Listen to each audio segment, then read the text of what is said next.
Egg পরোটা পরিবেশন করুন sauce আর পেঁয়াজ সসের সাথে। এখানে আমি 1 বাটি মটরশুঁটি, 2টো কাঁচা লঙ্কা, 1 চামচ মতো আদা কুচি, 1 চামচ চিনি আর পরিমাণ মতো নুন দিয়ে ভালো করে পেস্ট বানিয়ে নিলাম। 1 বাটি আটা নিয়েছি, 1 চামচ সাদা তেল আর পরিমাণ মতো নুন।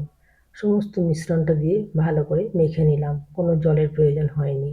এবার ঢাকা দিয়ে আধ ঘন্টার জন্য রেখে দিলাম। 2টো ডিম ভেঙে নিলাম একটা বাটিতে, 2 চামচ পেঁয়াজ কুচি, পরিমাণ মতো লঙ্কা কুচি, সামান্য একটু নুন আর 1 চামচ ম্যাজিক মশলা দিয়ে ফেটিয়ে নিলাম। আটাটা আমার সেট হয়ে গেছে। এবার একটা লেচির মতো নিয়ে লই করে নিলাম। একটু শুকনো আটা দিয়ে বেশ বড় করে বেলে নিলাম আমি। গরম তাওয়ার মধ্যে দিয়ে 2 পিঠই সেঁকে নিয়ে সামান্য একটু সাদা তেল দিয়ে পরোটার মতো ভেজে নিলাম। এবার ওই তাওয়ার মধ্যেই দিয়ে দিলাম সামান্য একটু তেল, তার মধ্যে ডিমটা। এবার এটাও ভালো করে ভেজে নিয়ে মাঝখান দিয়ে কেটে দিলাম। পরিবেশন করুন ব্রেকফাস্টে।